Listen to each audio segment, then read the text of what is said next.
हम लोगों ने जो था वो 4 अडेप्टेशन तो रिस्पिरेटरी ऑर्गन्स या सेल्स की पढ़ ली। अब उसके बाद हम लोग डिस्कस करते हैं कि हर ऑर्गेनिज्म में रिस्पिरेशन किस लेवल पे होती है और किस तरीके से होती है।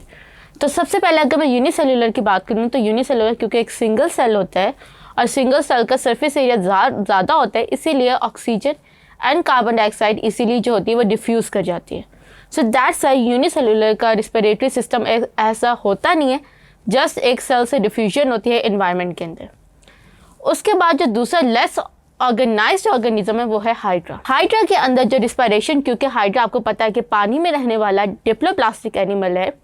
तो डिप्लोप्लास्टिक एनिमल होने की वजह से उसके पास कोई स्पेशलाइज्ड ऑर्गन नहीं है फॉर द रिस्पिरेशन।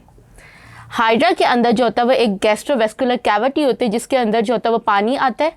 और उसके अंदर जो आपके सेल्स होते हैं वो आपके पानी से जो होता है वो ऑक्सीजन को लेके सेल्स के अंदर जाती है और कार्बन डाइऑक्साइड जो है वो वापस जो है वो गैस्ट्रोवेस्कुलर कैविटी के अंदर आती है।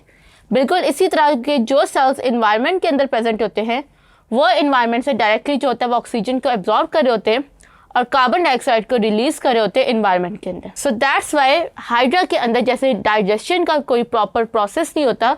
बिल्कुल इसी तरह रिस्पिरेशन का भी कोई स्पेशलाइज्ड ऑर्गन नहीं होता और सेल्स जो होता है वो इंडिविजुअली खुद डिफ्यूजन के प्रोसेस से जो होता है वो इन्वायरमेंट से ऑक्सीजन को लेते हैं और कार्बन डाइऑक्साइड को रिलीज करते हैं।